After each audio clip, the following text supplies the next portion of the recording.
Hi welcome back to my YouTube channel. ನಾನು ಇವತ್ತು ಉದ್ದಿನ ಹಪ್ಪಳ ಮಾಡ್ತಾಯಿದ್ದೀನಿ. ಇದನ್ನು ಮಾಡೋದು ಹೇಗೆ ಅಂತ ನೋಡೋಣ.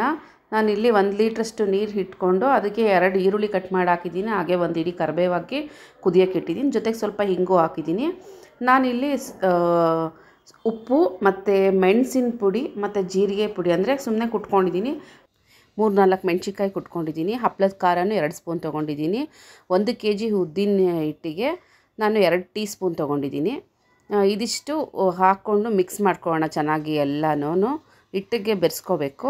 ಆನಂತರ ಬೆರೆಸ್ಕೊಂಡಾದಮೇಲೆ ನಾವು ನಿಧಾನವಾಗಿ ನೀರನ್ನ ಸೋಸ್ಕೊಂಡು ಹಾಕ್ಕೋಬೇಕು. ಇದು ಗಂಟಾಗ್ಬಿಡುತ್ತೆ, ತುಂಬ ಒಂಥರ ಲೋಳೆ ಇರುತ್ತಲ್ಲ ಉದ್ದಿನ ಹಿಟ್ಟು, ಹಾಗಾಗಿ ಗಂಟಾಗುತ್ತೆ. ನೋಡಿಕೊಂಡು ಹಾಕ್ಕೊಂಡು ನಿಧಾನಕ್ಕೆ ಮಿಕ್ಸ್ ಮಾಡ್ಕೋಬೇಕು. ಬಿಸಿ ನೀರು ಬೇರೆ ಜೊತೆಗೆ ಅದು ಒಂಥರ ಗಂಟಾಗ್ಬಿಡುತ್ತೆ.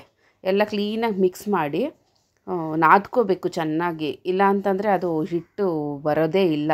ಚೆನ್ನಾಗಿ ನಾದ್ಕೋಬೇಕು. ಒಂಥರ ಗಂಟಾಗೇ ಇರುತ್ತೆ ಇದು ಹಿಟ್ಟು. ನಾವು ಕ್ಲೀನಾಗಿ ಮಿಕ್ಸ್ ಮಾಡ್ಕೋಬೇಕು. ನೀರು ಕಮ್ಮಿ ಆಯಿತು ಅಂತ ಮೇಲೆ ನೀರು ಹಾಕ್ಕೊಳಕ್ಕೆ ಹೋಗಬೇಡಿ, ಸ್ವಲ್ಪ ಗಟ್ಟಿಯಾಗೇ ಇರಬೇಕು. ನೋಡಿ ಈ ಥರ ಆಗಿರುತ್ತೆ. ಇವಾಗ ಇದನ್ನು ಚೆನ್ನಾಗಿ ನಾವು ಕುಟ್ಕೋಬೇಕು. ಒಂದು ಕಲ್ಲು ತೊಗೊಂಡು ಕುಟಾಣಿ, ಅಥವಾ ಊರ ಕಡೆ ಎಲ್ಲ ನಾವು ಒಳ್ಕಲ್ಲಲ್ಲಿ ಕುಟ್ಕೋತೀವಿ. ನಮ್ಮ ಮನೇಲಿ ಒರಳ್ಕಲ್ಲು ಇಲ್ಲದೆ ಇರೋದ್ರಿಂದ ಕುಟಾಣಿ ತೊಗೊಂಡು ಅದಕ್ಕೆ ಸ್ವಲ್ಪ ಹರಳೆಣ್ಣೆನ ಹಚ್ಕೋತಾ ಇರಬೇಕು. ಹಚ್ಕೊಂಡು ಹಿಂಗೆ ಮೇಲೆ ಕೆಳಗೆ ಮಾಡಿ ಚೆನ್ನಾಗಿ ಕುಟ್ಕೋಬೇಕು. ಚೆನ್ನಾಗಿ ನಾದಬೇಕು ಅದನ್ನು. ಒಂದು ಸೈಡು ಹಿಂಗೆ ಹಾಕ್ಕೊಂಡು ಮಗ್ಚ ಹಾಕ್ಕೊಂಡು ಚೆನ್ನಾಗಿ ನಾದ್ಕೋಬೇಕು. ಒಂದು ಸ್ವಲ್ಪ ಅಂದರೆ ಆಗಲ್ಲ, ಅದು ಚೆನ್ನಾಗಿ ಕುಟ್ಟಬೇಕು ಅದನ್ನು. ಅದು ಕುಟ್ಟಿದಾಗಲೇ ಹಿಟ್ಟು ಚೆನ್ನಾಗಿ ಬರೋದು. ನೋಡಿ ಈ ರೀತಿ ಹಿಟ್ಟು ಬರುತ್ತೆ ಚೆನ್ನಾಗಿ ಕುಟ್ಟಿದಾಗ. ನೋಡಿ ಕುಟ್ಟಿಲ್ಲದೆ ಇರೋ ಹಿಟ್ಟು ಹೇಗಿದೆ ನೋಡಿ, ಅದೊಂಥರ ಗಂಟಾಗೇ ಇರುತ್ತೆ. ಕುಟ್ಟಿದಾಗ ಚೆನ್ನಾಗಿ ಈ ಥರ ಆಗುತ್ತೆ. ಚೆನ್ನಾಗಿ ಸೇರಿಸಿ ಕುಟ್ಬಿಟ್ಟು ಆಮೇಲೆ ಒಂದು ಬಿಳಿ ಬಟ್ಟೆಗೆ ಒದ್ದೆ ಮಾಡಿ ಕ್ಲೀನಾಗಿ ನೀರು ಚೆನ್ನಾಗಿ ಹಿಂಡಿಬಿಟ್ಟು ಆ ಬಟ್ಟೆನ ಅದ್ರ ಮೇಲೆ ಹೊತ್ತಿಸಿ ಕ್ಲೀನಾಗಿ ಮುಚ್ಚಿಡಬೇಕು. ಹೆಚ್ಚು ಕಮ್ಮಿ ಒಂದು 6-7 ಗಂಟೆ ಆದ್ರೂ ಅದನ್ನು ಹಿಟ್ಟನ್ನು ನೆನೆಯೋಕ್ಕೆ ಬಿಡಬೇಕು. ಆವಾಗಲೇ ಉದ್ದಿನ ಹಪ್ಪಳ ತುಂಬಾ ಚೆನ್ನಾಗಿ ಬರೋದು. ತುಂಬ ಅಂದರೆ ಟೇಸ್ಟಿಯಾಗಿ ಚೆನ್ನಾಗಿರುತ್ತೆ. ಅಂಗಡೀಲಿ ಸಿಗುತ್ತೆ, ಆದರೆ ಮನೇಲಿ ಮಾಡೋದೊಂಥರ ಖುಷಿ ಇರುತ್ತೆ. ನಾದಿರೋದ್ರಿಂದ ಒತ್ತೋಕ್ಕೂ ತುಂಬಾ ಚೆನ್ನಾಗಿ ಬರುತ್ತೆ ಲಟ್ಸೋಕ್ಕೆ. ನಮ್ಮ ಮನೆಯಲ್ಲಿ ಮಿಷಿನ್ ಇರಲಿಲ್ಲ, ಹಾಗಾಗಿ ನಾನು ಕೈಲೇ ಲಟ್ಟಿಸ್ದೆ. ನಮ್ಮ ಮನೇಲಿ ಮಕ್ಕಳು ಉಂಡೆ ಮಾಡಿಕೊಟ್ರು, ನಾನು ಕ್ಲೀನಾಗಿ ಲಟ್ಟಿಸ್ಬೇಕಾದ್ರೂ ಅಷ್ಟೇ ಅಕ್ಕಿ ಹಿಟ್ಟು ಹಾಕ್ಕೋಬೇಡಿ. ಅಕ್ಕಿ ಹಿಟ್ಟು ಹಾಕಿದ್ರೆ ಬಿಳಿಗೆ ಬರುತ್ತೆ.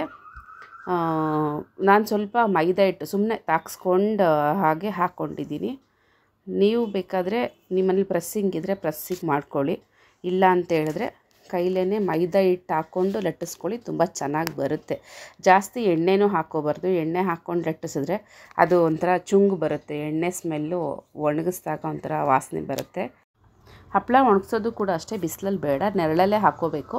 ಬಿಸಿಲಲ್ಲಿ ಹಾಕಿದ್ರೆ ಸ್ವಲ್ಪ ಅದು ಎಲ್ಲ ಮಡ್ಚ್ಕೊಂಡಂಗಾಗುತ್ತೆ. ನೆರಳಲ್ಲೇ ಒಣಗಿಸಿ ಒಂದು 2 ಅವರ್ ಬಿಸಿಲಿಗೆ ಇಟ್ಟರೆ ಸಾಕು.